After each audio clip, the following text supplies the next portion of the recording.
팔로미 제이왑쌤이에요. 자, 여러분이 항상 좋아해 주시는 신간교재 추천 시간입니다.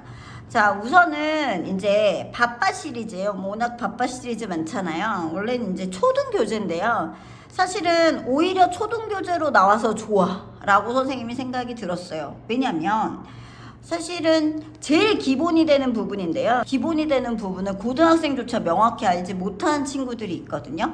그래서 자, 초등학생 포함해가지고 초등 고학년 그리고 중학교 1, 2, 3학년 친구 중에 나는 팔품사 문장 성분 문장 모형식이 조금 헛갈린다, 그리고 정확하게 구분을 못하겠다, 구분점을 못 찾겠다 하는 친구들이 이 교재로 선생님 봤을 때 딱 2주 정도만 하면 명확해질 거예요. 그래서 선생님 학원에 있는 친구들, 중학생인데 기초가 좀 부족한 친구들이나 아니면 요 세 가지에 대해서 명확하지 않은 친구들은 지금 다 시켰어요.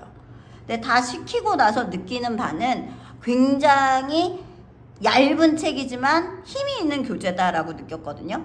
사실 이거 정확하게 구분하지 못하면 고등학교까지 영어는 힘들어집니다. 왜요? 내용을 다 얹을 수가 없어요. 그래서 팔품사, 문장 성분, 문장의 오형식, 영문법 필수 공식, 대치동 정영어학원을 운영하시는 남기정 백시영 선생님이 만드셨대요. 그래서 수업을 하시는 분들이 본인이 이제 불편하고 친구들이 많이 헷갈리는 부분을 만드신 거라 굉장히 알아야 될 부분만 초점을 맞춰가지고 만드셨더라고요. 그리고 교재 자체가 얇고 그리고 초등학생 대상의 교재이기 때문에 헷갈리는 부분이 있었을 때 이런 얇은 교재로 명확하게 한번 체크하는 거 되게 중요할 것 같아요. 그래서 영문법 필수 공식입니다. 한번 볼게요, 내용. 목차 보도록 하겠습니다. 간단해요. 책의 목차는 파트 1은 이제 팔품사 해가지고 팔품사에 동사와 명사를 구별하고 형용사, 부사, 접속사, 전치사, 대명사와 감탄사를 구분하면서 팔품사를 익히는 파트. 두 번째 파트, 주어와 서술어, 목적어, 보어, 문장의 성분을 구별하는 법. 그리고 마지막 문장의 형식, 1형식부터 5형식까지 아는 법. 그래서 딱 배우고 알아야 할 것만 나와 있습니다. 자, 그럼 넘겨봅시다. 팔품사. 단어는 많지만 결국 8가지 중에 하나다. 품사는 단어의 성질이고 명사, 동사, 형용사, 부사, 전치사, 접속사, 대명사, 감탄사 총 8가지를 구분해보자 라고 해서 품사 진단평가가 나와요. 그래서 이제 친구들이 우선 먼저 해보고 내가 뭘 구분하지 못하는지 판단을 합니다. 자, 그 다음에 팔품사 정의를 한눈에 보게 정의를 하죠. 선생님 학원의 친구들은 이 모든 정의를 외우고 쓰게 했습니다. 자, 그 다음에 동사하고 명사 이제 하나씩 구분하는 법을 배우게 되죠. 그래서 동사하고 명사를 구분한 다음 비교해서 찾는 거, fail과 failer가 어떤 게 동사고 어떤 게 명사인지 찾아보게 하는 거. 그 다음에 선생님 이게 좋더라고요. 이걸 적용해서 문장을 쓰면 이 품사는 내가 아는 거야 라고 이야기해서 문장에 블랭크를 주고 내가 그걸 써보게 했어요. 그러면 품사 8개를 그런 식으로 구분하게 해서 문제를 풀으면 한 챕터가 끝납니다. 그 다음 두 번째는 형용사, 부사 구별이죠. 형용사는 뭘 꾸미죠? 명사를 꾸미고 부사는 동사를 꾸민다 해서 차이점을 주고요. 자, 품사를 구분하겠습니다. 퀵이 형용사야? 퀵클리가 부사야? 찾겠죠? 또 마찬가지예요. 이걸 반영해가지고 문장에 써지면 나는 이 품사는 알고 있는 거야 라고 해서 문장에서 확인하게 합니다. 자, 그래서 품사를 정리를 하면 그 다음 가볼게요. 자, 문장 성분입니다. 파트 2. 자, 주어, 서술어, 보어, 목적어, 수식어 5가지 문장 성분을 구분하게 해요.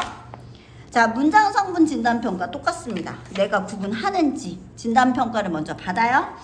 자, 그 다음에 문장 성분 한눈 정의로 보기. 주어가 뭐고 서술어가 뭐고 보어가 목적어가 수식어가 뭔지 그리고 정의를 내리게 되고 특징들에 대해서 익히게 합니다. 자, 주어하고 서술어 구분하는 법 하고 그 다음에 비교해서 주어인지 서술어인지, 자, 서브젝트인지 프리디케이트인지 서술어인지 그거를 찾게 하시면 되고요. 그 다음에 이제 목적어하고 보어 구별하는 법이 나오게 되겠죠. 자, 그래서 문장 성분을 구별하고 수식어를 구별하는 법 다음에 자, 품사로 구별하는 게 뭐고 자, 문장에서 의미로 구별하는 게 뭔지 문장 성분을 구별하게 시키는 거죠. 근데 이제 대부분 친구들이 못하는 게 주어 자리인지 명사 자리인지 이런 걸 헷갈린단 말이지. 그래서 문장 안에서 주어 서술어 다음에 들어갈 수 있는 요소에 대해서 파악을 하려면 이게 보어인지 목적어인지 구별을 해야 되니까 그 부분 확인하게 하고요. 그리고 이제 비교하면서 문장 성분이 보이고 그 다음에 문장이 해석되면 문장 성분은 끝. 그리고 이제 구와 절을 구분하게 해서 이제 문장 성분이 끝납니다. 자, 세 번째 갈까요? 마지막 문장 형식입니다. 1형식부터 5형식 있잖아요. 자, 그래서 문장 형식 파악해보고 진단평가 들어갑니다. 패턴 똑같아요. 문장 형식을 왜 배워야 하냐 라고 해서 이유를 알려준 다음에 1형식 문장 보는 법, 2형식 문장 보는 법 하게 됩니다. 그리고 마지막에 또 최종 도전 문장 형식이 완성된다. 그래서 제일 좋았던 건 알아야 하는 팔품사, 문장 성분, 문장의 5형식에 대해서 딱 핵심만 알게 하고요. 그걸 헷갈릴 때 내가 그걸 찾아야 되는데 헷갈리는 마음이 들을 때 가볍게 다시 꺼내서 한번 보기 좋은 책이라는 거죠.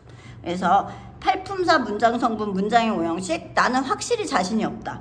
그렇다면 이 책 추천합니다. 정확하게 간단한 책이지만 힘이 있는 책이라 정확하게 보시고 반복적으로 보시면 개념이 잡힐 거예요. 열심히 공부하세요.